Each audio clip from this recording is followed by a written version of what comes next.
Modular Medical is making monitoring diabetes easier using technology. With me is the CEO, Jeff Besser, to explain where the company is. And I know you had a significant milestone with the FDA clearance recently. So explain that. What did the FDA actually do? The FDA cleared our novel insulin pump for the delivery of insulin on September 4th. And this is the first pump of its kind that's both two-piece electronics, so you can separate. The consumer assembles the electronics themselves, and so what you're disposing is not the pumping mechanism itself. In a patch pump format, you're disposing 12 pieces of plastic and a coin cell battery every 3 days, and this lasts 90 days, which is a major improvement in terms of both environmental friendliness, sustainability, and cost, because if you're throwing away all the electronics every 3 days, that costs 30 times as much. So explain the situation now with diabetes and what are people using and how is this an improvement? So there are 3 companies that do over $1 billion in revenue that have been on the market for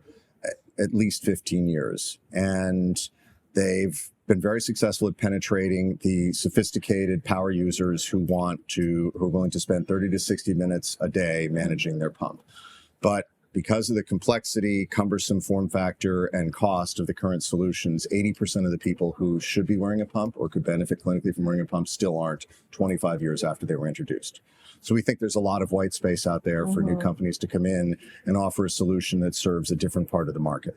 And you are targeting primary care physicians, right, to help reach those people? Yeah, we have 2 primary markets. We have the primary care physicians who are never called on by pump reps, who are nervous about prescribing the current pumps because of the complexity of training people on them, managing them, et cetera. Okay. And in fact, 70% of all counties in the United States don't have a single endocrinologist. So you think about what the drive time and the burden would be for someone to see an endocrinologist, let alone get prescribed a pump.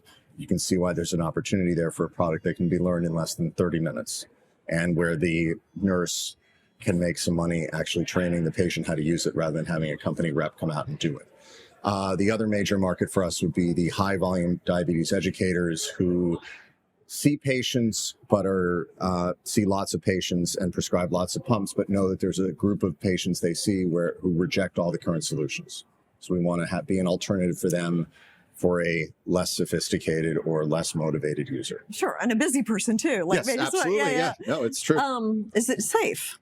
Of course it's safe. The FDA cleared us, and we have the same label as the Tandem T-Slim, which is one of the preeminent 3 pumps.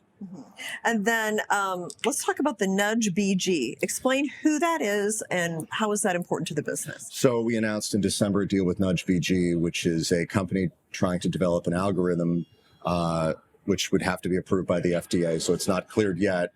And the purpose of the algorithm is not to have the highest performance, the best time in range for a person with diabetes. It's to eliminate work. So let's have a reasonable result that's better than needles, but eliminate all announcement of meals. So right now, one of the hardest things for you to do as a person with diabetes is you need to count carbs and you need to think about, okay, when did I take those carbs in and how do I measure how do I manage my time around those meals? Yeah. So if you could eliminate that work, it would eliminate a lot of the training burden too. Sure. So if you were just simply to put your pump on and activate it, prime it, and go about your day, I think a lot more people would use pumps. And I think, for 25 years, we've had an opportunity for people to have better care with pumps.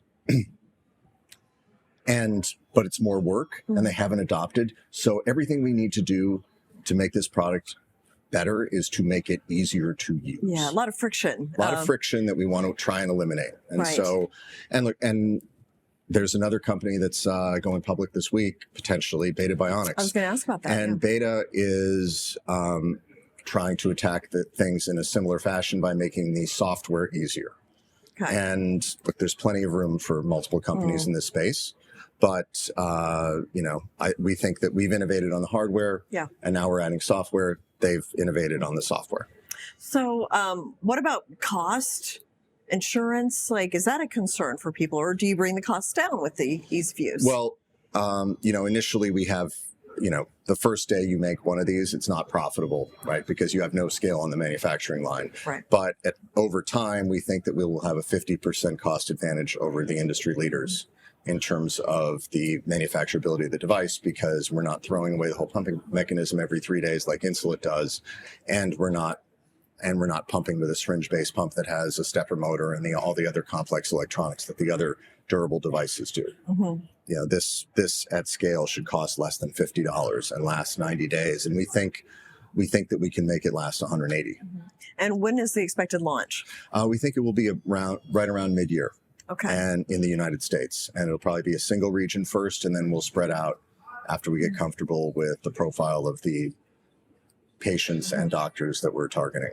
Now, if somebody's watching this interview and they are undergoing diabetes treatment, what should they say to their physician? I want to try that Modular Medical device, or how do they? You should ask about the Mod 1 pump. Mod 1 pump, Yeah, okay. Yeah, and we're going to have a big presence at the American Diabetes Educator Show this year in August, and in Phoenix. And, I think most diabetes educators will be aware of it after that. Okay, Jeb, thank you so much. Thank you. Yeah. I appreciate the time.